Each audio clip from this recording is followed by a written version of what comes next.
जय श्री कृष्ण गाइस। स्वागत है मेरे यूट्यूब चैनल में।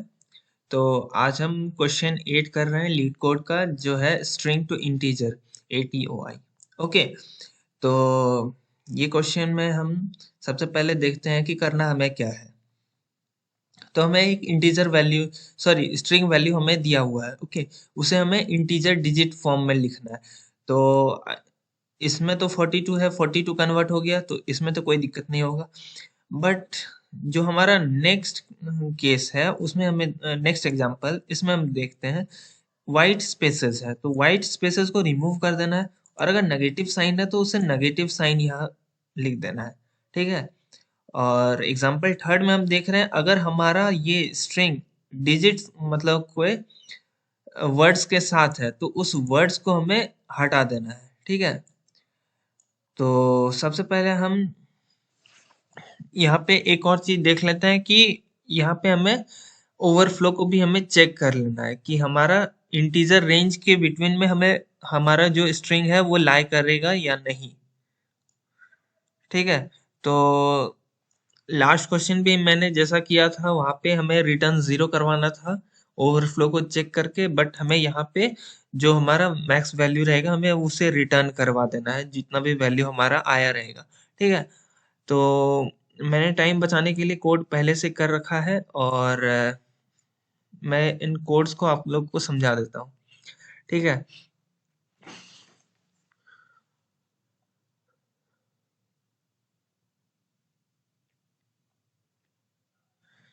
चलिए देखते हैं क्या करना है हमें। सबसे पहले हम क्या किए, यहाँ पे एक वैल्यू ले लिए हैं, जो हम इंटीजर n लिए, जो हम स्ट्रिंग का लेंथ का वैल्यू ले लिए हैं। हम ये चाहे तो नहीं भी यूज कर सकते हैं, जहाँ पे n का यूज किए वहां पे s डॉट लेंथ कर देंगे। फिर एक आंसर ले लिए जिसमें हम वैल्यू स्टोर करवाएंगे। सबसे पहले इसे 0 से इनिशियलाइज कर दिए। फिर हम एक साइन लिए हैं, जिस साइन को हम 1 रखे हैं, यानी हमें ये बता रहा है कि पॉजिटिव वैल्यू है। फिर i इज इक्वल टू 0, ये हम इस लूप और बाकी आगे आने वाले लूप्स के लिए हम लिखे हैं। ठीक है। अब देखते हैं यहाँ पे कि अगर हमारा कहीं पे व्हाइट स्पेसेस आ रहा है, ठीक है, तो क्या चेक करना है कि हमारा ये लूप से बाहर नहीं जाना चाहिए i, और व्हाइट स्पेसेस है तो हमें i को प्लस प्लस कर देना है। ये काम हम यहाँ पे कर लेंगे। ठीक है। अब हमारा व्हाइट स्पेसेस खत्म हो जाएगा, तो हमारा यहाँ पे या तो पॉजिटिव वैल्यू आएगा या तो नेगेटिव, तो हम इसे चेक कर लेंगे। तो s डॉट कैरेट आई, अगर हमारा प्लस के इक्वल है तो हमें क्या देना है, प्लस देना है, वो हम अंदर में लिख दिए हैं। ठीक है। तो ये अगर हमारा कंडीशन ट्रू होगा तो अंदर घुसेगा, और हमारा साइन का वैल्यू क्या होना चाहिए, s डॉट कैरेट आई, अगर हमारा माइनस के इक्वल होगा तो हमें क्या देना है, -1 देना है, या फिर हमें 1 देना है। तो आई होप इसमें कोई दिक्कत नहीं होगा, और आई का वैल्यू को हम फिर से इंक्रीमेंट करा लेंगे। ठीक है। अब हम आते हैं मेन पार्ट पे। तो ये जो हमारा पार्ट है, ये थोड़ा सा डरावना सा लग रहा है, और ये हम ओवरफ्लो को बेसिकली चेक कर रहे हैं। ठीक है। इसे मैं बहुत ही अच्छी तरीके से आज समझा दूंगा कि इससे हमें, इसमें एक्चुअली हम कर क्या रहे हैं। ठीक है। तो सबसे पहले हम देख लेते हैं यहाँ पे हम लूप पे कहाँ से घुस रहे हैं। तो अगर हमारा i लेस देन n है तो हम लूप के अंदर घुस जाएंगे, और हमारा कैरेक्टर अगर डिजिट है, जो भी हमारा कैरेक्टर आएगा अगर वो डिजिट है, ओके, तब हमें इस लूप के अंदर घुसना है। तो हम इस कैरेक्टर इस डिजिट फंक्शन के थ्रू हम चेक कर लेंगे और इस लूप के अंदर घुस जाएंगे।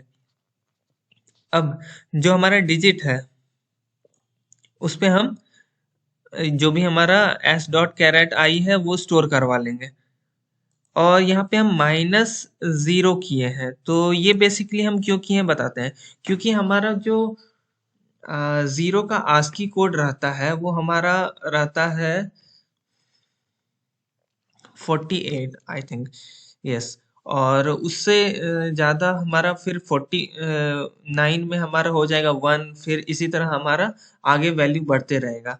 ठीक है। तो हम इस वैल्यू से माइनस कर दे रहे हैं, इससे हमें ये पता चलेगा कि जैसे हमारा इसका वैल्यू हमारा आ रहा है 49, ठीक है।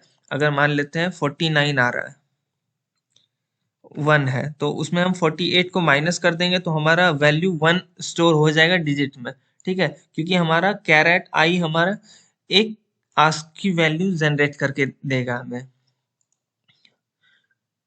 हम चाहे तो यहाँ पे खुद से टाइप कास्ट कर सकते हैं, बट एक्चुअली हमारा कैरेक्टर छोटा ही रहता है तो कोई दिक्कत नहीं, इंटीजर में हम स्टोर करवा रहे हैं तो। अब हम आ जाते हैं ओवरफ्लो को, जो हम चेक कर रहे हैं। अगर हमारा आंसर, जो भी हमारा आंसर हम स्टोर करवा रहे हैं, ओके, तो यहाँ से हमारा आंसर बार बार स्टोर होगा। वाइल लूप के अंदर घुसेंगे तो पहले तो ये स्टोर होते रहेगा और हमारा आंसर में स्टोर होते रहेगा, ठीक है। अगर हमारा आंसर ग्रेटर देन इंटीजर का max value, integer dot max value जो हमारा इंटीजर का मैक्स वैल्यू देगा, बाय 10 से अगर ग्रेटर है तो हमें रिटर्न कर देना है, ठीक है। क्या रिटर्न करना है, ये आगे का कंडीशन को भी हम देखेंगे। अभी पहले हम देख लेते हैं कि हमें क्या रिटर्न करके देंगे। साइन का वैल्यू अगर हमारा +1 है तो मैक्स वैल्यू रिटर्न करना है, और नहीं तो मीन वैल्यू, यानी अगर नेगेटिव है तो मीन वैल्यू रिटर्न कर देंगे, ठीक है। अब हम देखते हैं, अगर हमारा आंसर मैक्स वैल्यू के बाय 2 के 10 के इक्वल होगा, ठीक है, तो हम इससे क्या हम कर सकते हैं पूरा पूरी, मतलब ये वैल्यू नहीं, हम यहाँ पे एक और चीज चेक करेंगे कि अगर हमारा जो डिजिट है, जो कि हम यहाँ पे लिखे हैं, अगर हमारा जो डिजिट है वो greater than integer dot max value modulo 10, यानी हमारा आखिरी डिजिट, जो भी हमारा मैक्स वैल्यू रहेगा, जो भी हमारा इंटीजर का मैक्स वैल्यू है, उसका जो आखिरी डिजिट है उससे ग्रेटर देन हो गया, और ये कंडीशन भी सेटिस्फाई हमारा हो रहा होगा, तब हमें ये काम करना है। यानी बेसिकली हमारा आंसर अगर इसके इक्वल है, यहाँ पे हम डिवाइड बाय 10 किए हैं, तो इससे हमारा एक थोड़ा सा वो वैल्यू, बीच का कुछ वैल्यू रह जाएगा। जैसे मान लेते हैं अगर हमारा कुछ वैल्यू ये इतना है, ठीक है, और आंसर में हमारा इतना स्टोर है, ठीक है, तो ये दोनों हमारा इक्वल टू हो जाएगा। अब आखिरी जो डिजिट है, जो यहाँ 1 2 3 कुछ भी वैल्यू रह सकता है, आखिरी डिजिट, हम इस डिजिट को चेक करने के लिए हम ये लगाए हैं, ठीक है। आप कहीं कहीं ये क्वेश्चन, एक्चुअली इस तरह का क्वेश्चन ना, ये केस को हैंडल करने वाला क्वेश्चन, सॉरी, ये केस को हैंडल करने वाला क्वेश्चन लीड कोड में आपको अक्सर देखने को मिल जाएगा, ठीक है। इसलिए इसे हमें ध्यान से समझना है, क्योंकि ये आपको लगभग लगभग सारे क्वेश्चंस में मिलेगा और ये बहुत ज़्यादा इम्पोर्टेंट रहता है, ठीक है। और आपको कहीं कहीं आपको सॉल्यूशन आप उसका देखेंगे तो कहीं कहीं आपको मिलेगा इस जगह पे 7 लिखा हुआ रहेगा, 7 या 8 आई थिंक, ठीक है। तो वो हमारा इंटीजर का जो मैक्सिमम वैल्यू रहता है उसका लास्ट डिजिट हमारा 7 रहता है, ठीक है। इसीलिए यहाँ पे बहुत जगह पे 7 लिखा हुआ रहता है, बट परफेक्ट यही रहेगा आप ये वैल्यू लिखें, ठीक है। इससे आपको समझ में भी आया रहेगा। बट आप फर्स्ट बार जब मैं भी न्यू था और मैं भी 7 को देखा था तो मैं कंफ्यूज था, तो आई थिंक आप अब समझ गए होंगे कि ये क्यों लिखा जाता है। तो हम इस वैल्यू को रिटर्न करा देंगे, और इससे तो आप फेमिलियर होंगे ही, बट मैं समझा देता हूँ। जो भी हमारा आंसर है, मान लेते हैं सबसे पहले डिजिट में स्टोर 4 हुआ, ठीक है, और हमारा 4, अब यहाँ पे हमारा सबसे पहले आंसर में हमारा 4 स्टोर रहेगा, तो फिर से आंसर आएगा, दोबारा जब लूप अंदर घुसेगा तो फिर से आंसर में मल्टीप्लाई हो जाएगा 10, तो ये हमारा 40 हो जाएगा, फिर प्लस हमारा डिजिट 2 होगा तो इससे हमारा 42 आ जाएगा, जो कि हमारा पहला टेस्ट केस में था, ठीक है, पहला टेस्ट केस में था। तो आई थिंक आपको समझ में आ गया होगा कि यहाँ पे क्या हो रहा है। फिर हमारा आई का वैल्यू इंक्रीमेंट होगा, और आंसर में हम क्या करेंगे, साइन के साथ मल्टीप्लाई करके रिटर्न करवा देंगे, कि अगर हमारा साइन का वैल्यू -1 होगा तो नेगेटिव वैल्यू दे देगा। और टेस्ट केस में हम एक और रन करके देख लेते हैं कि क्या हमारा ये एक्सेप्शन जो भी हमारा कोड है इसको हैंडल करेगा।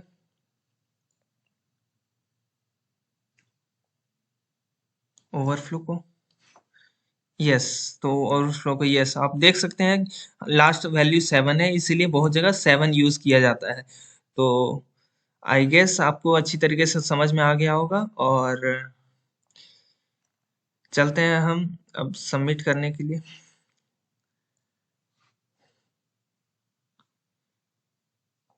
Yes, the code is submitted. तो आशा करते हैं आपको ये वीडियो अच्छी लगी होगी। अगर अच्छी लगी तो प्लीज़ सपोर्ट कीजिए। मिलते हैं एक और नए वीडियो में, तब तक के लिए बाय। राधे राधे।